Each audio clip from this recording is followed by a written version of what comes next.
sommaire de cette édition, célébration de la journée de l'arbre au Togo, tradition une fois encore respectée ce dimanche. Morceau choisi, la Convention des femmes pour unir qui a eu à mettre en terre plus de 500 plans en EP. Vous aurez les détails dans quelques instants. Et puis 8 jours après la tuerie du musée juif de Bruxelles, un Français originaire de Roubaix a été arrêté à Marseille. Tous les éléments en possession des enquêteurs l'accusent et il serait bien l'assassin des 4 victimes juives abattues. Mesdames, Messieurs, bienvenue. Avant le développement de ces titres, on s'intéresse au dialogue politique inter-togolais. La fumée blanche censée sortir samedi 31 mai semble tarder. Après examination du reliquat des réformes contenues dans l'APG, l'accord politique global, le consensus est loin d'être dégagé. Conséquence, c'est que l'arbre à palabre devra dépasser les 2 semaines imparties. Puisque les parties prenantes se sont donné encore rendez-vous dans la semaine du 2 juin, on écoute le facilitateur, Monseigneur Nicodème Bariga.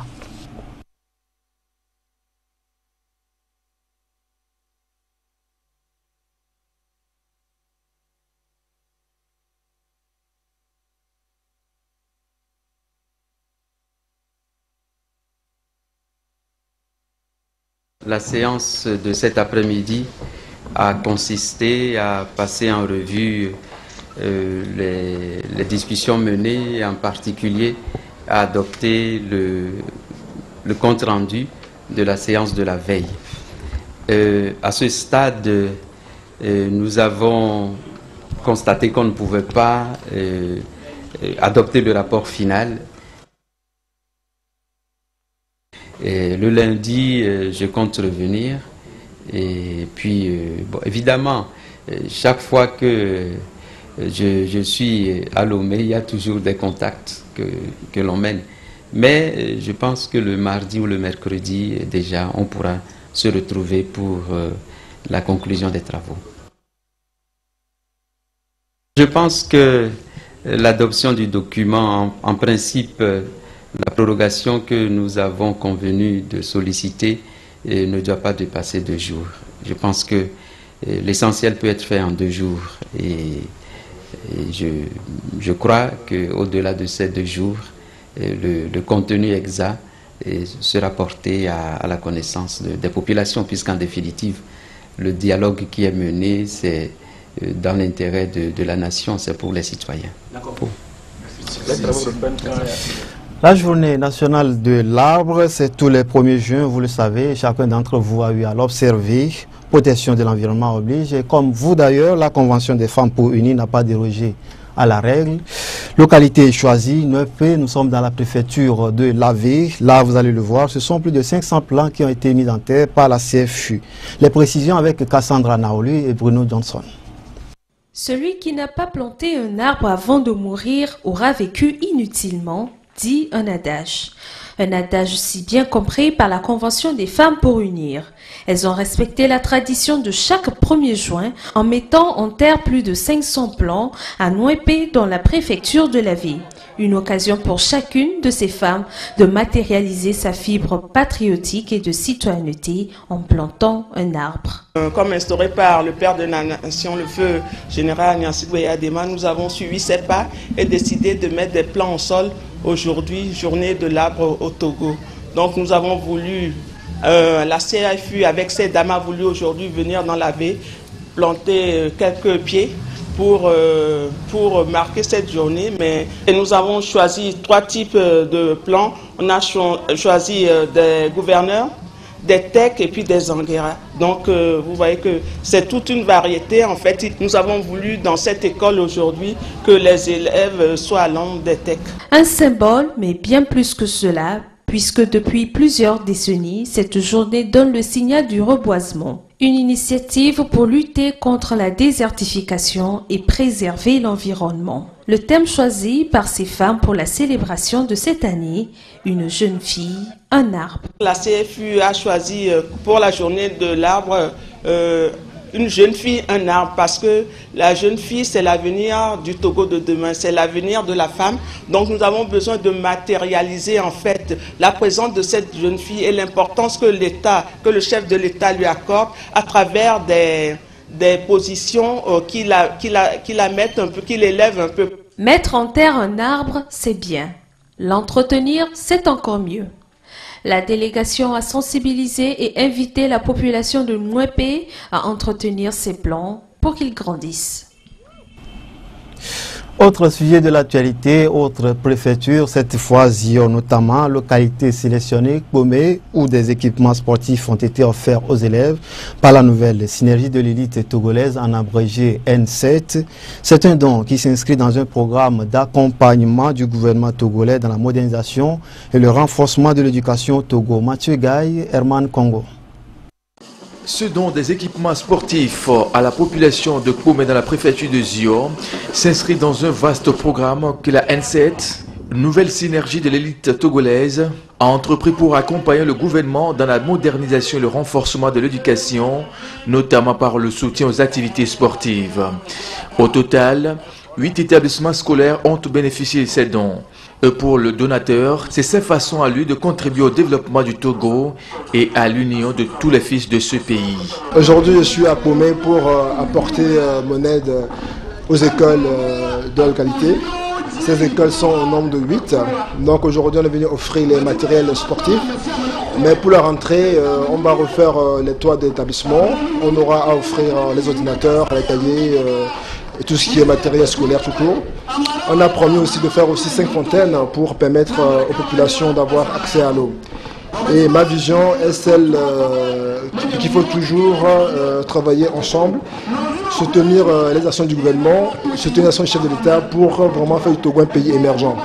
Donc aujourd'hui on est là pour dire à nos frères et sœurs de Kpomé qu'on est avec eux et qu'on fera ce qu'on pourra pour leur rendre le quotidien meilleur. Et surtout dire aux enfants que l'école c'est important et raison pour laquelle on a choisi le thème scolaire, on a choisi tout ce qui est établissement, mais à côté, comme j'ai dit, on aura à offrir 5 fontaines à la localité pour que les populations puissent avoir accès à l'eau potable.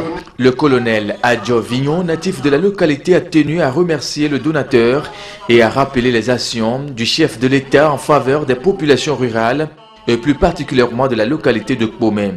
Il a également, tout comme le chef du canton de Kpomé, profité de cette occasion pour lancer un appel aux populations de la localité à travailler ensemble pour le développement de leur milieu. C'est une grande surprise pour toute la population de Kpomé et de voir M. Lata, le président de N7, nous annoncer qu'il veut venir nous voir. Et il est venu. Et les surprises ont été de surprise en surprise. Et il nous a déjà fait don de matériel sportif. Et il a promis des kits pour les élèves à la rentrée, de réparer les toits de nos écoles et surtout de répéter ce mot qui me va droit au cœur, que c'est ensemble seulement, unis, que nous pouvons bâtir notre localité, bâtir le Togo. Pour mémoire, la N7 a à son actif la rénovation et la construction d'écoles en zone rurale, la distribution des matériels informatiques, des matériels scolaires, le parrainage d'orphelins, le paiement des frais de scolarité aux enfants défavorisés et la fourniture d'ambulances au CHR et dispensaires et l'aménagement de la médiathèque cybercafé dans les villages reculés du Togo.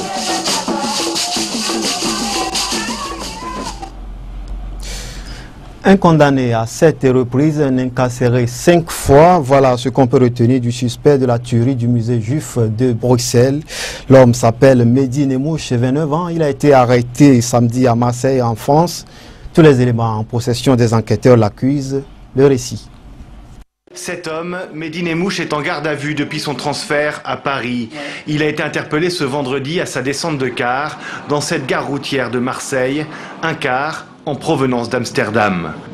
Lors de son arrestation, les policiers ont retrouvé sur lui et dans ses bagages une Kalachnikov et un revolver, des habits et la casquette correspondant à ceux de l'homme filmé par la caméra de surveillance le jour de l'attentat du musée de Bruxelles. Également, une petite caméra et un fichier vidéo dans lequel il s'attribue la tuerie. Le film montre une sorte de mise en scène où on voit une tenue vestimentaire, des armes, des inscriptions en arabe, et effectivement une voix qui commente et qui explique cette mise en scène par le fait que la caméra GoPro n'a pas fonctionné au moment de la tuerie. Le 24 mai dernier, à Bruxelles, un homme entrait dans le musée juif tirant avec un revolver, puis une kalachnikov, tuant 4 personnes, un couple d'Israéliens, une bénévole française et un employé belge. Cet homme pourrait donc être, selon l'enquête menée jusqu'ici, Mehdi Nemmouche. En tout cas, le président français se félicitait de la rapidité de l'arrestation du suspect. Il y a 2 leçons à retenir. Premièrement, l'efficacité de nos forces de police, puisque l'individu a été appréhendé dès son retour en France. Et la deuxième leçon, c'est que nous faisons tout pour que ces djihadistes, qui sont à peu près 700 dans notre pays, soit qu'ils y sont déjà allés, soit qu'ils sont encore là-bas, puissent être suivis.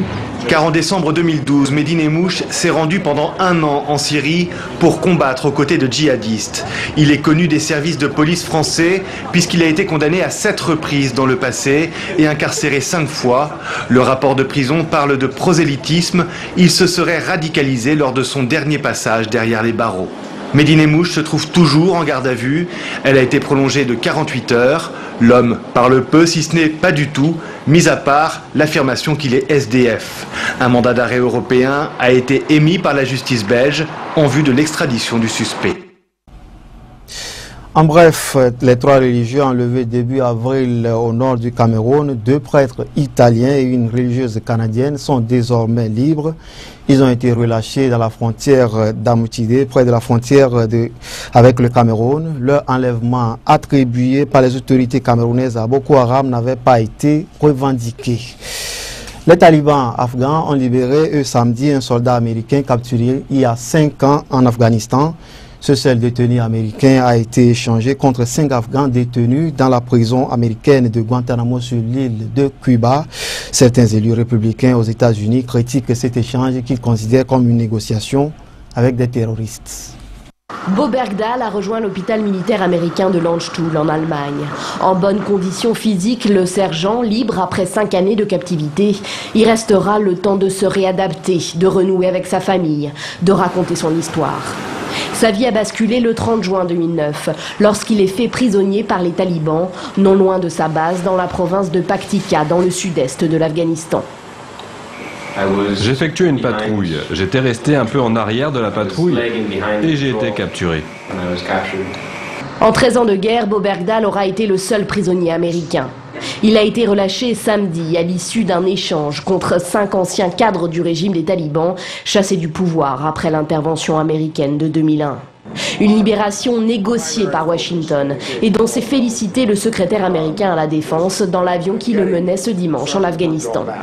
Pourtant, les critiques se multiplient aux États-Unis, notamment côté républicain. Nous n'avons pas négocié avec des terroristes. Comme je l'ai déjà dit, le sergent Bergdahl était un prisonnier de guerre. Nous avons suivi les procédures habituelles pour récupérer l'un de nos prisonniers.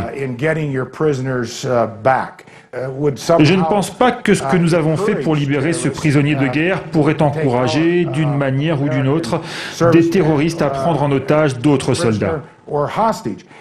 Les 5 talibans libérés ont eux quitté le camp de Guantanamo, direction le Qatar où ils devraient rester 1 an. L'Émirat a servi d'intermédiaire dans cet échange, comme l'expliquait Barack Obama samedi depuis la Maison-Blanche. Le gouvernement qatari nous a affirmé qu'il mettra en place les mesures nécessaires pour assurer notre sécurité nationale. Des assurances insuffisantes aux yeux de plusieurs membres républicains du Congrès, pour qui les 5 Afghans libérés restent très influents au sein de l'actuelle rébellion talibane. Le Pentagone insiste, lui, sur le fait que cet accord est une ouverture pour négocier avec les talibans. Retour au Togo, une voix s'est éteinte depuis le 22 mai dernier, celle de désormais feu artiste de la chanson togolaise Finiki. La reine de Kamo, rythme propre au Kabylie au nord du Togo, est décédée des suites d'une courte maladie. Elle a été conduite à sa dernière demeure samedi. L'émotion était au rendez-vous, nous rapportent Jacques Pekemsi et Bruno Johnson. Par ses chansons, elle a marqué son parcours musical. Et partant de là, le Togo tout entier, avant de quitter ce monde le 22 mai dernier à l'âge de 35 ans. C'est donc à juste titre que ces autorités administratives, membres de la famille, artistes et admirateurs se sont retrouvés pour rendre un dernier hommage à Finiki au cours de cette veillée de prière. Témoignages sur son parcours se sont suivis, puis les artistes n'ont pas manqué de témoigner leur attachement à celle affectueusement appelée la reine du Cameroun.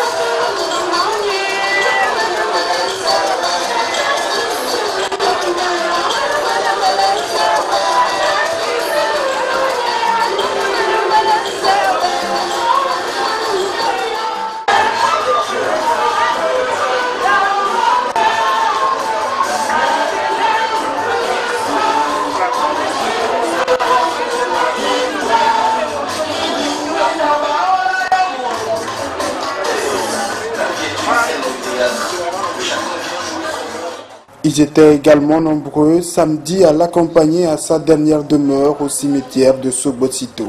Finiki était très connu au Togo et partout ailleurs pour son attachement au rythme traditionnel, précisément le kamou.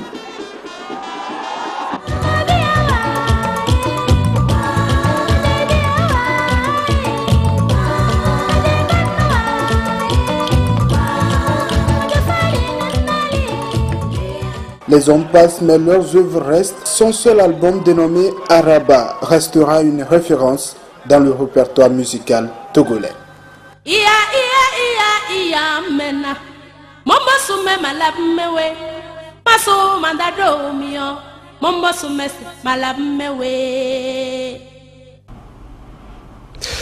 Merci à vous qui nous avez suivis à Kouméa et partout ailleurs. Restez fidèles au programme de LCF, la chaîne du futur.